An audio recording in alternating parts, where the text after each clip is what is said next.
to our program now. I'm going to turn it over to Doug Hooker, who's going to be able to. Hey there, Doug. How are you?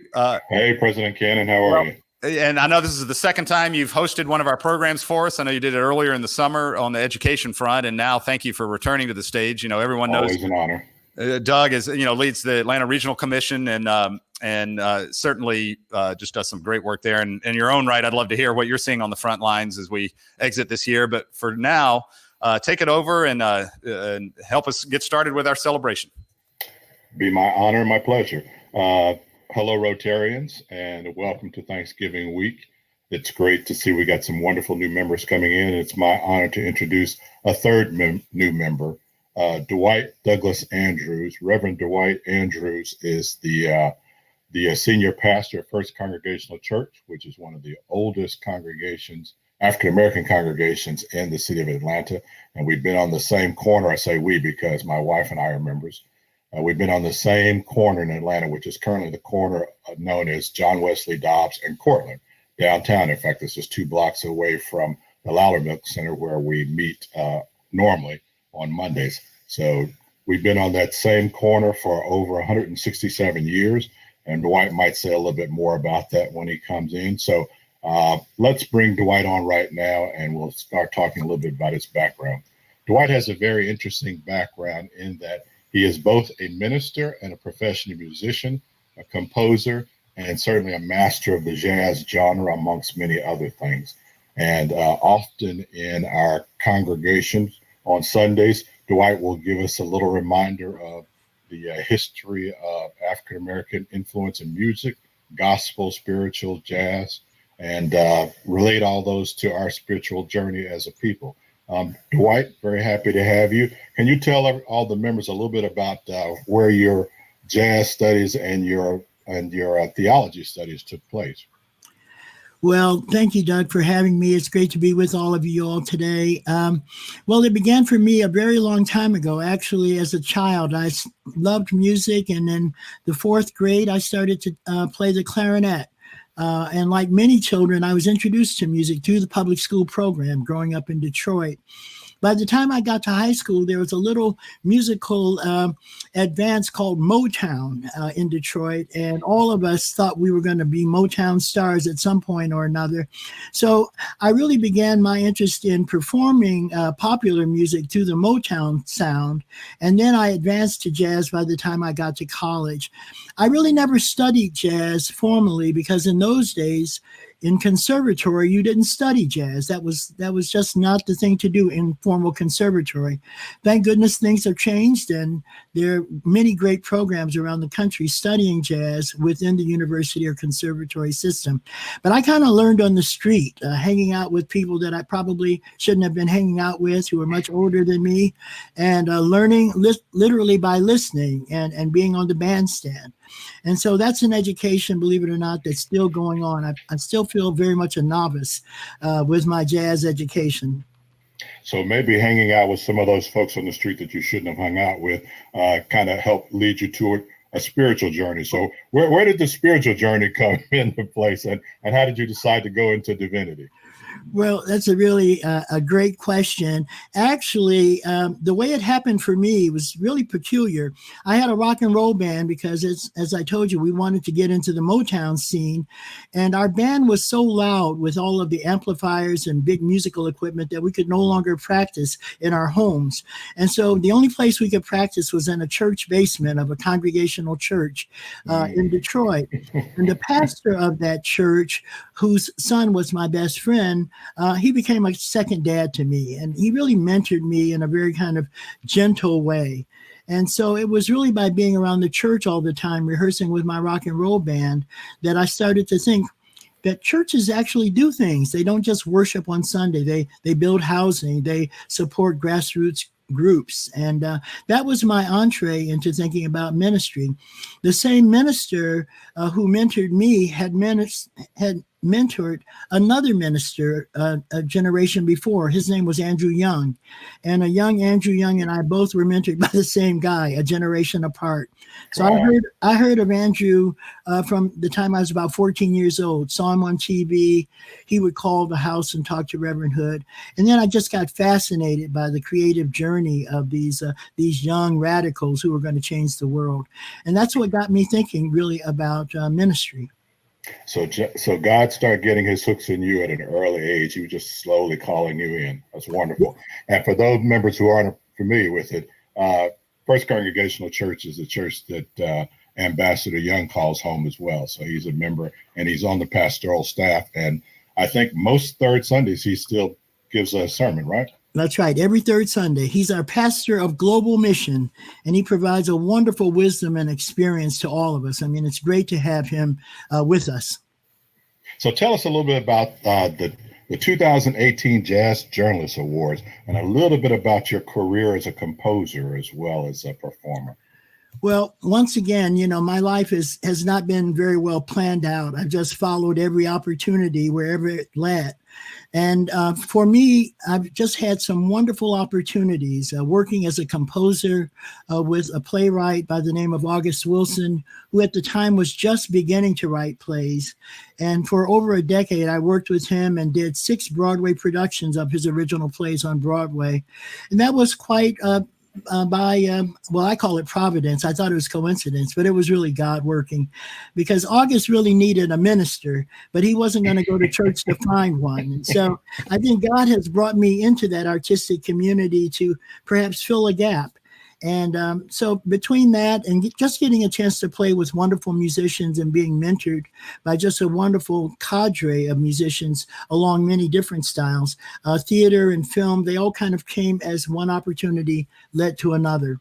Okay. And so before I turn it over to you, one last question, because I'm sure a lot of members are probably wondering, this jazz and music and then the spiritual, how do all these pieces fit together for you as an individual? Well, believe it or not, I'm beginning to think that the jazz and the religion and the spirituality is a part of my kind of radical reinterpretation of what jazz is, what being spiritual is, and what being religious is. As you well know, in the African American community, jazz has a stigma. It's the music of Saturday night. And then at the very same time, that same kind of music will be heard on Sunday morning, and it's not regarded as jazz. So we have had a history of stigmatizing parts of our creative expression and lifting up other parts when really they're part of the same experience. As James Cone said, the spirituals and the blues come out of the same experience. And so I've spent my whole life trying to bring these parts of ourselves together. And that's one of the reasons why we celebrate jazz even in worship. Our very conservative, somewhat might say, worship experience has really been enlivened by jazz. And remember that some of our greatest jazz musicians, Duke Ellington and Mary Lou Williams and Dave Brubeck and John Coltrane, all of these people embraced jazz as a way to give sacred expression. And so we're just, in a sense, trying to extend that into the 21st century by lifting up a music that I think is intrinsically spiritual and should not be stigmatized by the way in which racial identities kind of encode us with a way of thinking about what jazz is.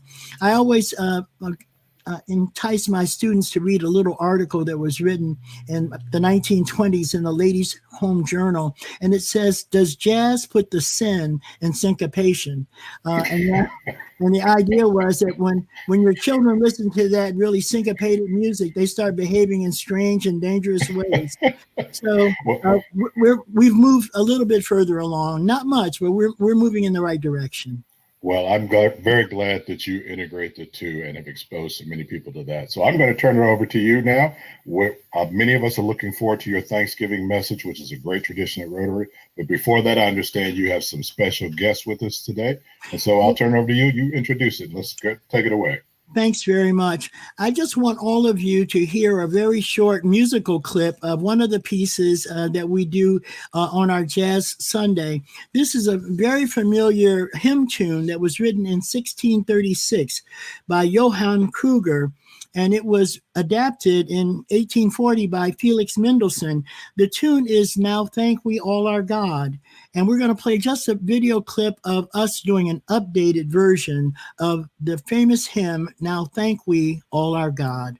Take it away.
Thank you. Those were musicians from our Third Sunday band, and those were some of our voices of our choir while we were rehearsing in this virtual reality.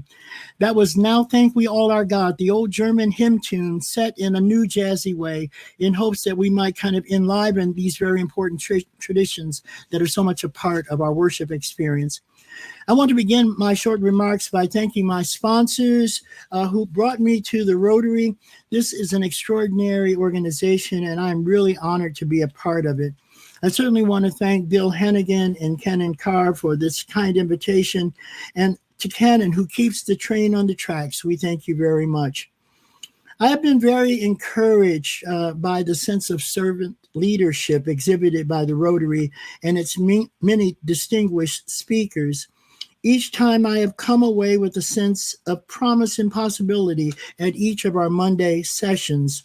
A great way to begin the week for me because I look forward to each session.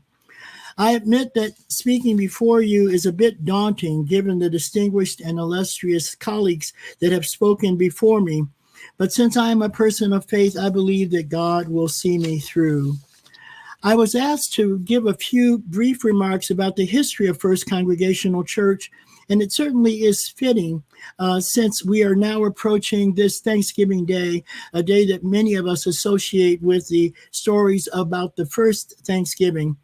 Whether we learned it in history books or in the cartoon Charlie Brown and Peanuts, we know about the first Thanksgiving because that's the time when we were told that the Pilgrims and the Puritans got a chance to share in a meal and experience the hospitality of the indigenous people who they encountered on these shores.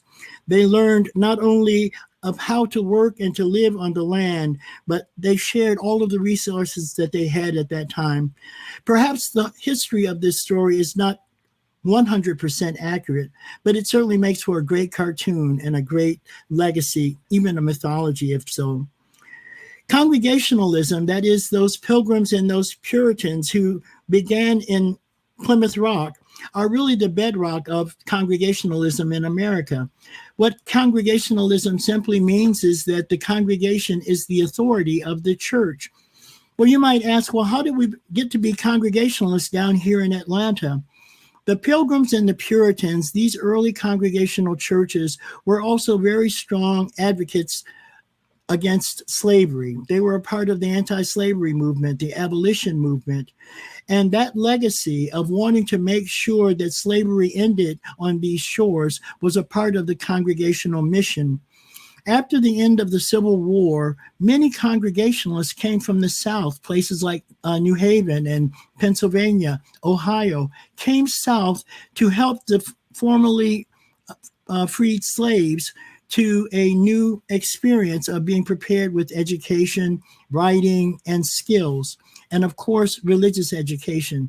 With that preparation, these formerly enslaved people decided they wanted to start a church. And so they started First Congregational Church of Atlanta in 1867.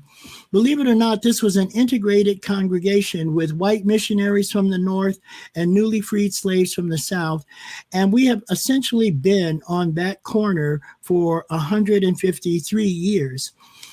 The church started as the Stores School for freedmen, and so it's a part of that freedmen's legacy throughout the South. These same missionaries went from place to place, starting churches and schools.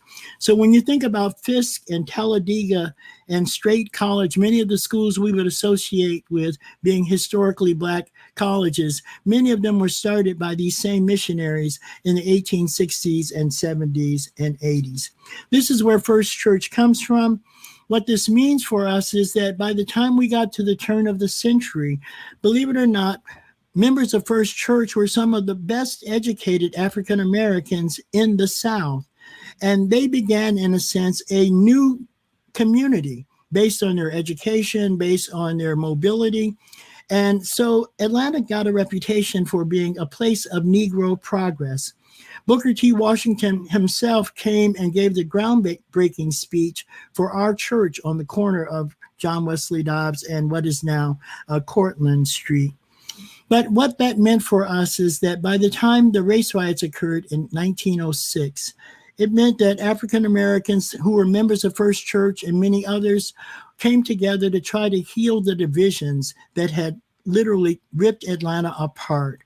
And so First Church got a reputation for being a place of reconciliation, of racial healing, and through arts and education and outreach mission, it continued that important legacy of freeing the people, not just Black people, but people who were in need. I say all of that because the irony for me in this present moment is that many of the things that First Church tried to minister to a century and a half ago are still very, very much a part of the needs today.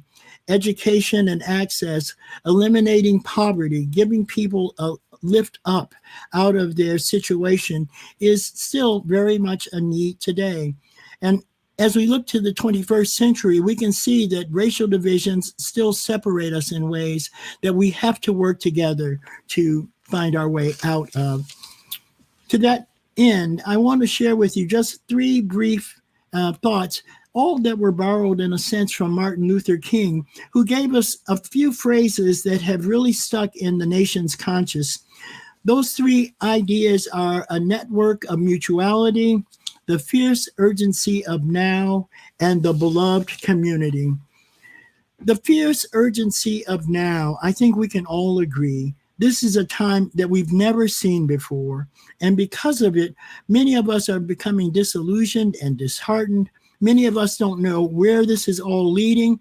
And there seems to be a sense of urgency. The Black Lives Matter movement, the violence in the streets, the rise of the militias. There's so many things that seem to be unraveling our sense of security and safety. And so I think there is a fierce urgency of now for people of goodwill to act. And so as I take this opportunity to speak to my fellow Rotarians, I'm speaking to you in part because we, in a sense, are a part of a privileged and powerful class. We are a group of influencers, if you will. We are change makers. And so I think we play a very key and important role of making change within our spheres of influence.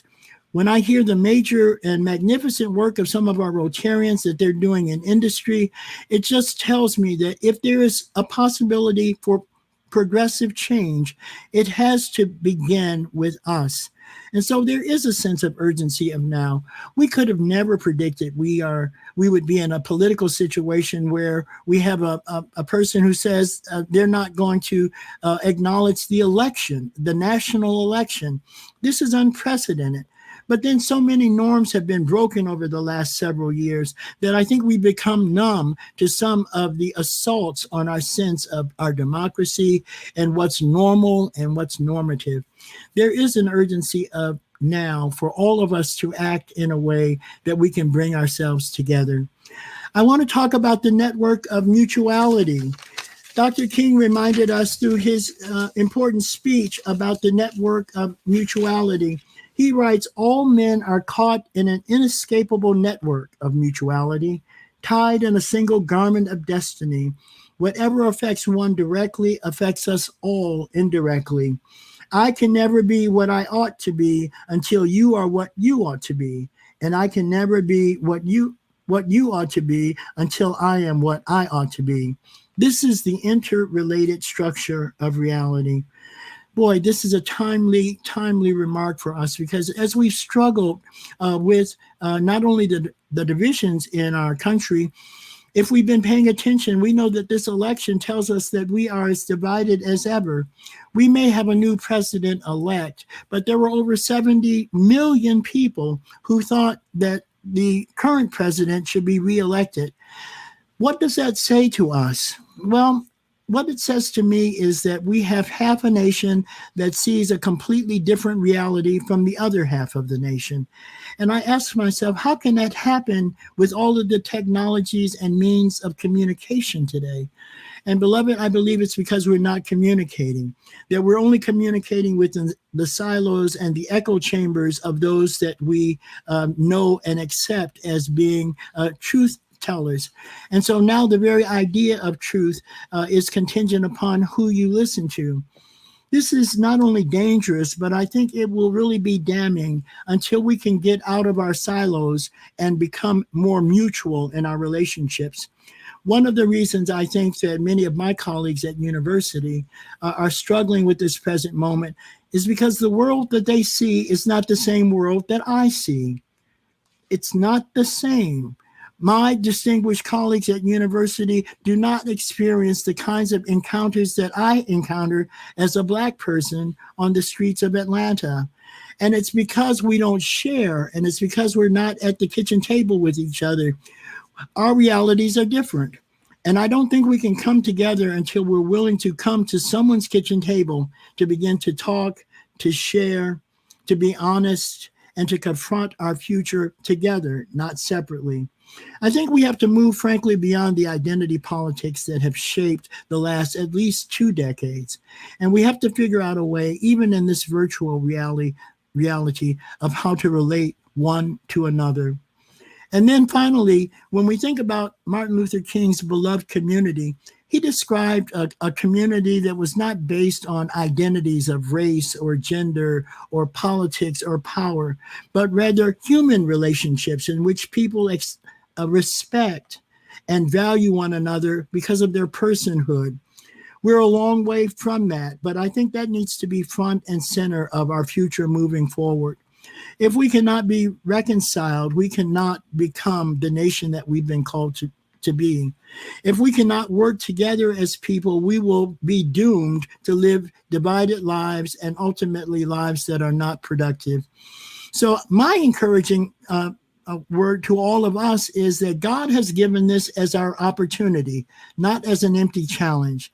And I think that we're capable, more than capable, to meet the call, the challenge of this hour by literally lifting up what God has given us and using those powerful tools to build the beloved community that we are all called to.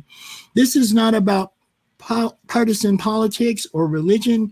It's about our love for the human family and our love of the globe. If we can move to that notion, I really believe there will be something to really be thankful for next year. In the meantime, I encourage all of us to count our blessings, as Leanne said at the very beginning of this program. We are so blessed, no matter what is going on in our world. If we have breath in our bodies, if we can wake up and say, thank you, God, we've been blessed. And so that gives us a lot to jump and shout about. I encourage all of you as you approach this Thanksgiving to count those little blessings, looking at the sky, looking at the grass, looking at your children and your families, saying hello to your neighbors, and knowing that God is still in command. I want to say God bless you to all of you. And I want to leave you with one poem that really is not a Thanksgiving poem, but it's a poem that was written by the great mystic, Howard Thurman, because the poem is called The Work of Christmas, but I think it's the work of Thanksgiving. Listen to what Howard Thurman writes. When the song of the angels is stilled, when the star in the sky is gone, when the kings and princes are home, when the shepherds are back with their flock, the work of Christmas begins to find the lost, to heal the broken, to feed the hungry, to release the prisoner, to rebuild the nations, to bring peace among others, to make music in the heart. This is the work of Christmas. This is the work of Thanksgiving. This is the work of today. Thank you all very much. Well, Reverend Dwight, that was a wonderful homily. So thank you. And, you know, one thing, music cuts down silos, doesn't it? Music doesn't speak any certain language. It speaks every language. And it's so wonderful how you've woven music into what you do in you know, your daily work, your weekly work with the congregation and out in the community. You know, I want to say that I loved that segment you put together of, was that a rehearsal that you filmed for us? Or? Yes. Uh-huh. Well, originally when we put you on the calendar, we were going to have you be live in Loudermilk, and we were going to have a live, powerful jazz session. Let me say that it translated well. I mean, we're in a weird time with this virtual connections between people, and you delivered, just really a special moment there, just on the music front. But then certainly your remarks helped so much. One question for you, just obviously. You'd mentioned how you started in public school and the arts influenced you, and and then carried through in your career in so many ways. Do you see the arts equally strong today in the school system, or do you see it kind of missing? I see it missing, to be frank. And I see all of the arts as missing in a really powerful way that we really need to recapture. And the reason for that, Canon, is not simply because we want to prepare professional musicians, is we really want to encourage students to develop a sense of creativity and capacity. And believe it or not, the arts is a wonderful way to do that. And more importantly, it connects us with generations of creative people who've been expressing themselves. So I hope that we are going to continue to build an arts and education curriculum back into all of our schools, public and private, because I don't think that education is simply the amassing of facts. I think it's an appreciation for the human spirit and the ideas of creativity. And there's nothing that can replace creating a sound on your own. When you're that fourth grader who learns how to buzz that first note on their trumpet, that makes all the difference in the world. And my big worry, frankly, is that people of privilege who don't have music don't appreciate what it takes to make music, since we can make so much music digitally these days. So I want us all to have some kind of musical experience, even if we're mediocre, just to bow the string. Well, just a wonderful perspective there. Not only, just traditional music, but digital music being different and maybe needing to keep that traditional music there. I happen to be the one who got popped on first. I do want to welcome Doug back onto the screen. He just did such a great job of moderating. And Doug, you helped introduce such a great program. I don't know if you had any thoughts or anything you wanted to add. I just want to say thank you for the opportunity to do this again, and also to thank Dwight and congratulate him on being a new member. But I think this program, beginning with Leanne being introduced as a new member and Dwight kind of bookending with JP in between, the whole notion of Thanksgiving, I think, and some of the things that we should all be thankful for and reminded of, I think have been unfolded for us in a wonderful way. And I thank you and thank Bill Hennigan for putting together a wonderful program that, I don't know whether you did this intentionally, but the arc of Thanksgiving from the first new member through the homily to now is just a wonderful message for all of us to remember as we head out into the Thanksgiving holiday. Well, thank you. I think some of it was intentional, some of it was accidental, and as Reverend Dwight says, it's an opportunity, right? And it's wonderful how organic it can be, and it starts the week well. With that, Doug, thank you for moderating, and Reverend Dwight, thank you very much for your wonderful remarks. I mean, you're talking about the network of mutuality. I love your concept of the kitchen table. Maybe we can all meet. Eventually, we're going to be able to meet in the kitchen table and celebrating differences outside of silos to move to a point of finding common ground for opportunity. That network of mutuality was a concept I hadn't been thinking of in that context, and I think it was beautiful. And then the urgency of now. Yeah. Now is the time, and it is up to us. If not us, who? Yeah. Who? So thank you. We're so thankful you're in our club. And you're going to bring a great spirit and some new thinking in some respects, and it's blending with traditional thinking, and it's just wonderful. So thank you. Thank you, Cannon.